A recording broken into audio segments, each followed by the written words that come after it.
नमस्कार साथियों, Karipur math classes में आप सभी का स्वागत है। आज हम कक्षा 10 की जो मोस्ट प्रश्न है बहुलक, उसका प्रश्न देखते हैं जो कि 4 नंबर का आएगा आपके एग्जाम में। 4 नंबर का भी आएगा और 2 नंबर का भी शॉर्ट क्वेश्चन के रूप में आ सकता है।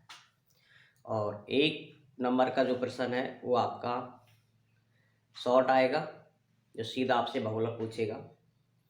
अब देखते हैं बहुलक का जो बड़ा क्वेश्चन है 4 नंबर का, वो देखते हैं कैसे करें। सबसे पहले प्रश्न को आप इस तरह से सारणी में बना लें। वर्ग दिया हुआ है 10 से 25, 25 से 40, 40 से 55, 55 से 70, 70 से 85, 85 से 100 तक। 12 वार्ता दी हुई है आपको 6, 20, 44, 26, 3 और 1। ठीक है, सबसे पहले आपको बहुलक का सूत्र याद होना चाहिए। बहुलक का जो सूत्र है वो एकदम सरल है। आप देखें यहाँ पर बहुलक बहुलक लिखना है यहाँ पर, और बहुलक को बोलते हैं मॉड, तो यहाँ पर m से लिखें। ठीक है, अब देखिए यहाँ पर सूत्र l प्लस ऊपर लिखें आप 10 और नीचे भी लिखेंगे आप 10। ठीक है, अब यहाँ पर एक चीज थोड़ा ध्यान रखेंगे, माइनस वापस लिखे तो 2, मतलब ऊपर 10 है नीचे 102 है। सब जगह आपको लगाना है f यहाँ लगा दो, f यहाँ लगा दो, f और ये भी f। अब यहाँ पर देखो आप, ऊपर 10 था नीचे 102 है, तो 2 यहाँ पर एक्स्ट्रा आ रहा है, तो इस 2 को लगाना है आपको यहाँ पर। ठीक है, 2 यहाँ लगा दो और गुणा में लगाना है आपको h। ये होता है आपका बहुलक का सूत्र। सूत्र लिखने के बाद में आपको इनके बारे में थोड़ी जानकारी होनी चाहिए। यहाँ पर कि सबसे ज्यादा वाली संख्या देखते हैं यहाँ पर, किसमें? f वाले में। बारंबारता होती है, इसको fi से लिखते हैं। सबसे ज्यादा बारंबारता देखो कौन सी आ रही है, तो ये आ रही है 44। तो 44 वाली लाइन पे आपको ऐसा करना है, इस तरह से रेखा बना देंगे 44 वाली लाइन पर। अब इसके बाद देखिए आप यहाँ पर सबसे ज्यादा हो गया 44। 44 से जस्ट ऊपर वाली संख्या होती है f0, ये 20 है, यह आएगी आपकी f0। देखो यहाँ पर लिख सकते हो आप, ये है f0, 1, 2 और आपको लिखाना है यहाँ पर f, यहाँ पर भी f। ठीक है, इसके बाद देखें आप, ये जो 40 है इसको लिखते हैं l। तो यहां पर आप एक बार लिख सकते हैं सभी को, l का मान कितना आया 40, f0 का मान कितना आया 20, f1 का मान कितना आया 44 और f2 का मान आया 26। ठीक है, इस तरह से आपको प्रश्नों को लिखना है यहाँ पर, और एकदम सरल प्रश्न है। 4 नंबर आपके पक्के हैं, एकदम इजीली तरीके से आप देखें यहाँ पर। ये लिखने के बाद आपको h निकालना है। अब h कैसे निकालते हैं देखो, 25 में से 10 घटा दो। h के लिए आपको कोई किसी भी वर्ग अंतराल को ले ले आप, चाहे तो पहले वाले को ले लो, चाहे दूसरे को, चाहे लास्ट तक के आप किसी भी वर्ग को ले सकते हैं, और इन दोनों को आपको घटाना है। तो यहाँ पर देखो 25 माइनस के 10, 25 माइनस के 10, 25 में से 10 गया तो h का मान आ गया कितना 15। ठीक है, इस तरह से हमने l का f0, f1, f2, h इनका मान ज्ञात कर लिया। वापस देखें आप एक बार, यहां पर सबसे ज्यादा बारंबारता देखी जाती है, किसकी है 44 है। 44 वाली लाइन पे आपको इस तरह से ये जो लाइन बनाई है ये करना है। इसके बाद इससे ऊपर वाली होती है f0, इससे नीचे वाली होती है f2, बीच वाली होती है f1। अब ये सब मान निकालने के बाद में आपको सूत्र में मान रखने हैं। यहाँ पर रखो बराबर, l का मान देखो कितना आ रहा है 40, प्लस f1 आ रहा है 44, माइनस f0 20 बटे, फिर लिखना है आपको 2। ठीक है, गुणा, इन दोनों के बीच में कोई चिन्ह नहीं होता है, गुणा का चिन्ह माना जाता है। गुणा f1 कितना है 44, माइनस f0 20, माइनस के f2 कितना दे रखा है 26, और गुणा में लगाना है आपको h का मान है आपके पास में 15। ठीक है, इसके बाद आपको यहाँ पर बराबर 40 प्लस 44 में से घटाना है 20, कितना आ जाएगा 24,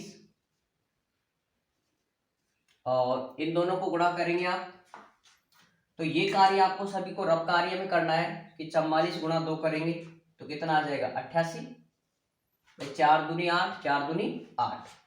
अब इस 88 में से आपको घटाना है 20, तो पहले 20 घटाए 8, और 8 में से 2 गया तो 6, 68 आ गया।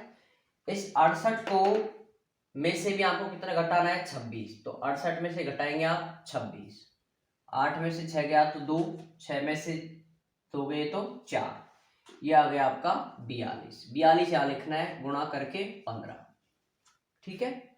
अब यहाँ पर देखें आप भाई, कोशिश करें कि ये संख्या कट जाए आपसे, तो 3 के पारणे में देखें आप, 3 के पारणे से 15 भी कट रहा है, 3 पंजे 15, इसको काटेंगे तो 3 एकम 3, 1 बच जाएगा शेष पर, और ये हो जाएंगे कितने 12, 3 चौक 12।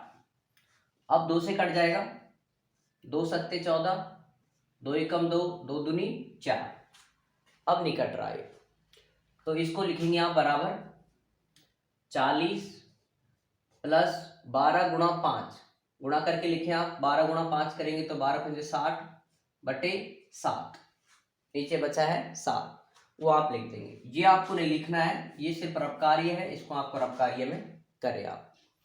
इसके बाद 60 में 7 का भाग देना है, देखो 60 में देंगे आप 7 का भाग, 7 8 56, 10 में से 6 गया तो 4, पॉइंट लगाओ, 0 बढ़ा दो, 7 पंजे 35,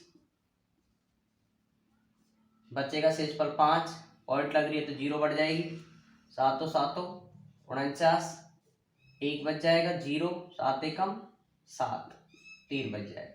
आपको दशमलव के कम से कम 3 संख्या तक आपको ये भाग देना है, और ये आ जाएगा 40 प्लस 8.571, वैसे बोलने में इसको बोलते हैं 571, ठीक है। तो ये संख्या आ गई। अब इन दोनों को आपको जोड़े तो सीधा जोड़ना है, 8 को इधर जोड़ दो बस, 48.571, तो ये आपका आ जाएगा बहुलक, ये आपका बहुलक। इस तरह से आप एग्जाम में 4 नंबर आसानी से ला सकते हैं, और 4 नंबर में भी आएगा ये प्रश्न, और 2 नंबर में भी आएगा, ठीक है। और अब देखते हैं इसका एक शॉर्ट क्वेश्चन कि बहुलक का शॉर्ट प्रश्न किस तरह से आता है, ठीक है। तो शॉर्ट प्रश्न के लिए तो आपको यहाँ देखें सीधा, जैसे इस तरह से पूछ लेगा 2 5 7 9 11, 2 5 7 9, इस तरह का प्रश्न है। अब इसमें आपको पूछ लेगा बहुलक ज्ञात करो, तो जो सबसे ज्यादा आ रहा हो, ठीक है, वो आपको क्या ज्ञात करना है बहुलक। तो सबसे ज्यादा देखो कौन सी आ रही है संख्या, 2 1 2 3, 2 आ रहे हैं 3 बार, तो आंसर आ जाएगा आपका 2 आ जाएगा बहुलक, ठीक है। इसके अलावा भी आपको इसकी थोड़ी हिंदी और याद रखनी है, हिंदी को किस तरह से लिखते हैं वो देखिए, ठीक है। ये तो बहुलक था छोटा प्रश्न, अब इसकी हिंदी और देख लो। यहाँ पर सबसे पहले एल लिखेंगे, एल की हिंदी होती है निम्न सीमा, याद हो जाए तो लिख देना, वैसे कोई ज्यादा मस्ट नहीं होती है, लेकिन फिर भी पूरे नंबर चाहिए तो लिखना जरूरी है। यहाँ पर एल का मान होता है निम्न सीमा, और F0 F1 और F2, इनको लिखना बहुत सरल है। इसको लिखेंगे बहुलक वर्ग की बारंबारता, ठीक है, बहुलक वर्ग की बारंबारता। और उसके बाद लिखेंगे आप इसको, देखें यहाँ पर, या देखें एक बार इसकी हिंदी, थोड़ा वहां पर जगह कम थी, मिटा दिया। एल का मान है यहाँ पर निम्न सीमा, पिछले वाले की प्रश्न की आप स्क्रीनशॉट भी ले लिया करो साथ में, और नोट भी कर लो। एल का मान होता है निम्न सीमा, लो लिमिट, लो लिमिट होता है ये। F0, इसको आपको बहुत सरल है ये, इसको लिखेंगे आप तीनों में बहुलक वर्ग की बारंबारता, बहुलक वर्ग की बारंबारता। वापस ये लाइन लिखेंगे, बहुलक वर्ग की बारंबारता। ठीक है, वापस भी ये लिखेंगे, बहुलक वर्ग की बारंबारता। तीनों में एक ही लाइन है।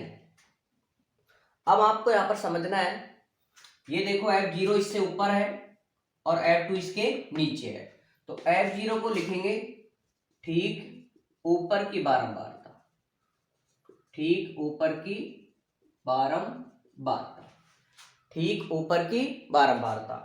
ये F2 इसके नीचे है तो ठीक नीचे की बारंबारता, ठीक नीचे की बारंबारता। इस तरह से इसकी हिंदी है, कोई हिंदी भी कोई कठिन नहीं है। तीनों में एक जैसी लाइन है, ऊपर है तो ठीक ऊपर की बारंबारता और नीचे है तो ठीक नीचे की बारंबारता। अब देखिए इसके बाद H और है, H को बोलते हैं वर्ग अंतराल। ठीक है, इस तरह से आप इस बहुलक का पूरा प्रश्न कंप्लीट हो गया आपका। और एग्जाम में निश्चित रूप से 4 और 2 नंबर का जो प्रश्न आएगा उसके अंदर आपको ये हिंदी नहीं लिखे आप, और लेकिन 4 नंबर के जो प्रश्न आएगा एग्जाम में उसकी हिंदी जरूर से जरूर लिखें। तो ठीक है दोस्तों, कमेंट्स करके जरूर बताएं कि आपको बहुलक समझ आया या नहीं आया।